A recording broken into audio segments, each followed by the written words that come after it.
Great. Well, we're very fortunate to have an opportunity to talk to Qunar, which I consider one of the most important companies in online travel today. Just as an example, I'd like to just get the audience to indicate how many of you have not heard of Qunar before? Okay, I see one or two hands, and we do have some people from outside of China coming for this conference. How many of you have heard of Qunar? Okay, excellent. How many of you have actually used Qunar to book? A lot of people raising their hands very quickly.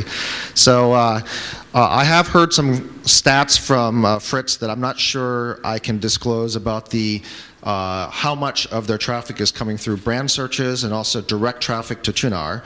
Qunar is a very important brand that is synonymous with flights and with travel and with metasearch. And we're also very fortunate to have the chance to talk to Denise Peng here, who is one of the key executives at the company, has been involved in metasearch for over 10 years, and worked with Fritz Demopoulos, the CEO and founder of Qunar, on his first startup, Shaway, a sports website that was sold to Tom.com in 2001.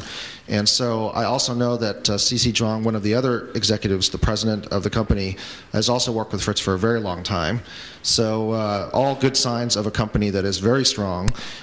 They announced that they were profitable in September of 2009, and in November of 2009 raised $15 million led by GGV Capital. So all the signs are very positive for this company. So I'm very pleased that Denise could join us today. Thank you.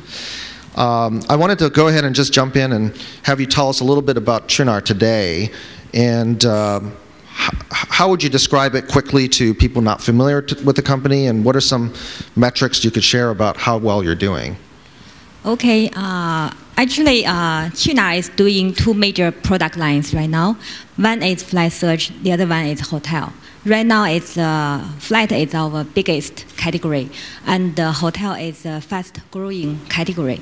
So we expect flight and hotel will support the company very well at the end of this year. And we also developing some new products to fulfill the users' requirements. For example, the wireless products, to allow the travelers to use Qunar's service during, when they are traveling. So right now we have the web service allow the users to search Qunar's product through the wireless device. And also we have some applications to be pre-installed in the Nokia and the other, iPhone, whatever. Also, we are developing some other product to increase the user experience and stickiness, such as vacation search, real search. Because as you know, the high-speed train actually has become popular in China, and we also provide the visa search to allow the users to search visa information when they travel overseas. And also we have the Qunar 知道 whatever to allow the users to communicate with each other very well, and also to increase the stickiness. So plus the major product lines, we also developing new product lines. Great. So you're evolving the service as China travel expands in rail and also vacation search. Also, you mentioned Qunar 知道. That's a UGC user-generated content product. Yes. Are you starting to move more into hotel reviews in the way that, say, TripAdvisor is in the US or Dao is here? Yes, exactly. Actually, since last year, we started to expand our hotel search in many ways, such as we provide not only the price comparison, but we also provide the hotel reviews and also location-based information search. For example, you can search for the services around the destination, the hotel, and also we have the map function, which allows the travelers to easily find the right hotel and find the services, for example, the restaurant and set point around the hotel, allow them to better search, find a proper hotel to stay with. And actually, we just launched an event at the end of this year, which is 试睡员. I don't know how to say it in English. It's like a secretary visitor of the hotel can really test the hotel's quality of the service, and they write some blogs on the internet and share the experience with the users. Oh, this was a promotion that you did? Actually, we consider it's a long-term project. Okay. We hire the professional interviewers to test the hotel as a secondary visitors. Oh, interesting. Yeah. Mm-hmm. So, have you disclosed how much money Qunar is currently making? One thing I can disclose is we break even. Okay. Great. And where's the money coming from? Is it coming from air? Is it coming from hotel? Basically, our revenue come from the three major streams. One is flight search, second is hotel search, and also we sell the branding ads to the travel companies or travel-related company or other companies who consider Qunar's user is valuable. So it's graphic ads. So we sell both the pay listing and the branding ads. Great. Now we just heard from some of the public exchanges, and I wanted to just learn a little bit more about where you guys are leaning in terms of where you're going to go public. NASDAQ or Hong Kong Exchange? Actually, it's possible that we will consider the IPO opportunity. However, we haven't made any decision yet. Actually, we are evaluating different opportunities to see which way is best for the company. And also, we're still focusing on provide the best service and product to the users. I want to talk a little bit about some of the strategic threats that Qunar is facing. Many of you know that Ctrip is a very dominant company in China. Ctrip currently is about $10 billion of market capitalization. In comparison, Expedia is about $6 billion. So people probably don't know that if you're outside of China. Also, Ctrip has made significant acquisitions. They just raised a secondary offering of over $200 million. They just went and deployed that against an investment in Homein, an investment in Hanting, two economy hotel chains, Easy Travel in Taiwan, Wingon in Hong Kong. So they're making significant investments and putting together a very aggressive plan. Are you worried about additional attacks from Ctrip in the future? I know in the past there have been some lawsuits and counter lawsuits and some which I don't know all the details of. Very aggressive company. Why do they allow you to continue to exist? Well, actually, Ctrip is a very good company. It's a great company in China, and they are the top one in China. It's far away, from the second one. So we consider Ctrip is a great company, and we consider Qunar and Ctrip, actually we target slightly different market. Ctrip, actually they are good at service. They have very good call center, and they provide excellent service to all kind of travelers, especially the business travelers. But Qunar, we are focusing on very much on the online travelers. Probably I can share some information with you that Qunar attracts more than 35 million users, online travelers, every month. And our online traveler penetration is about 60%, meaning every 100 travelers who search information online, they will go, about 60 of them will come to Qunar to find the information.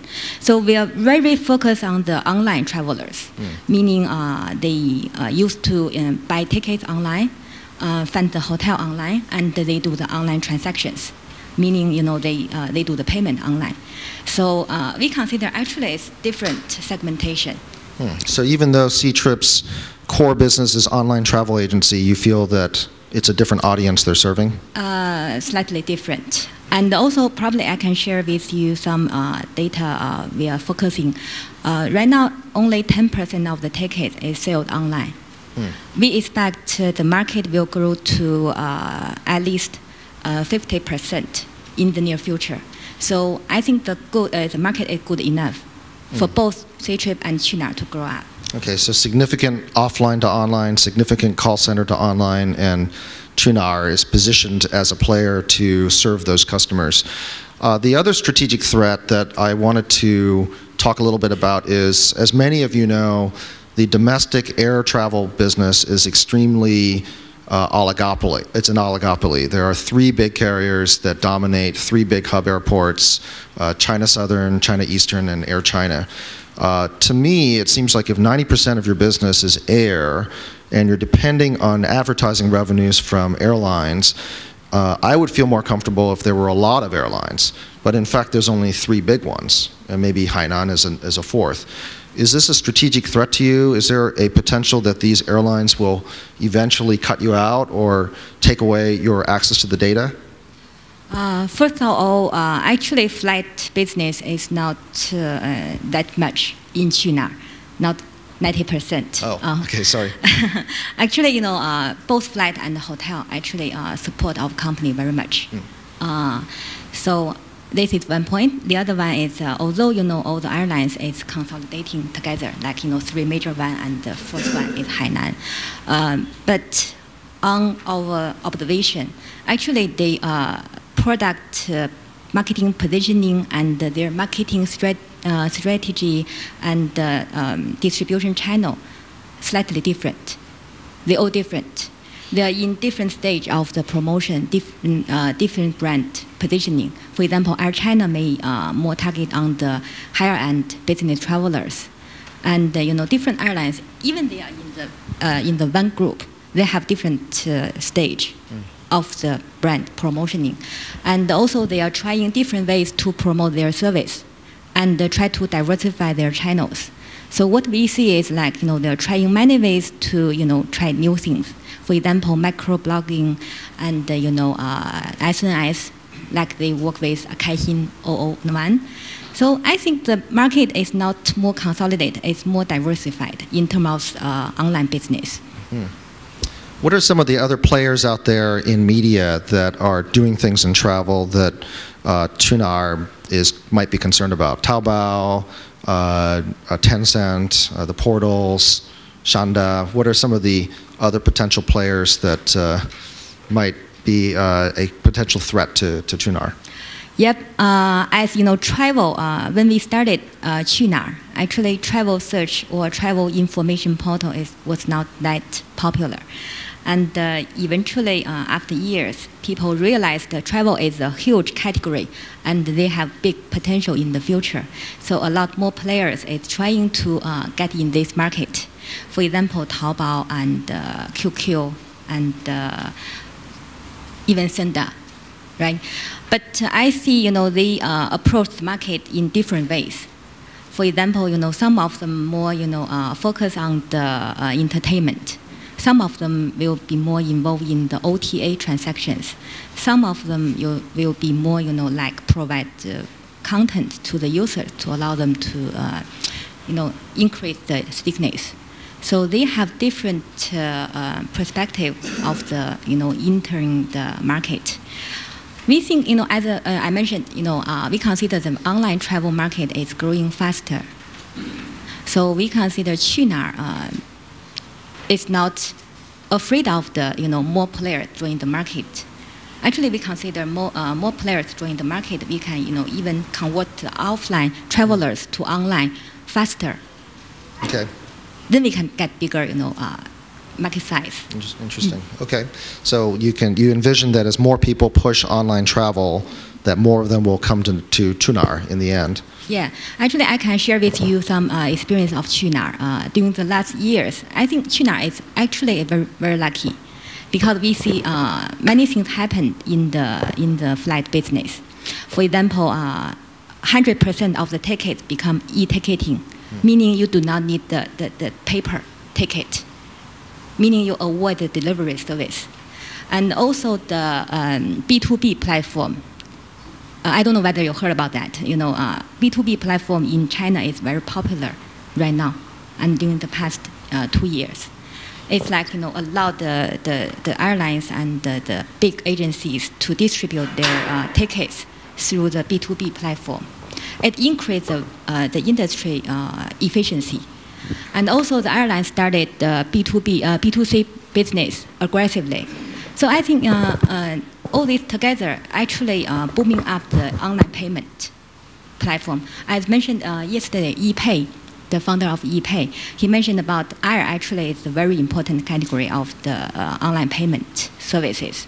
So I think everything together actually is helping all the offline travelers go online. Great. One last question.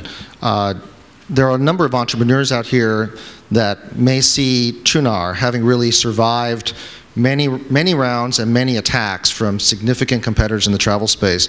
What advice would you give, because you've been one of the early employees and one of the key execs of Qunar, to the entrepreneurs here that are a little earlier in their stage that you've learned through your experience with Qunar? I think very importantly, the management team or the team need to be very stable. We have seen many players want to be in this space during the last years. However, Qunar is going today and become the biggest one. And I think the most important is the stability of the management team. With the other players, actually they change the ownership, change the management team quickly, and actually the business cannot really focus on one direction. They change all the time. The other one is focus. It's like, when you get some money or you get some success, you want to be expanded to many areas, maybe very attractive. But if you cannot, handle that, probably will go in some, areas maybe you do not really ready. Yeah, makes sense. Denise, thank you so much for sharing with us today. Appreciate it. Can we all give Denise a big hand? Thanks. Thank you, Denise, and thank you, you, Eliott Ng from Venture Sprout. So for those of you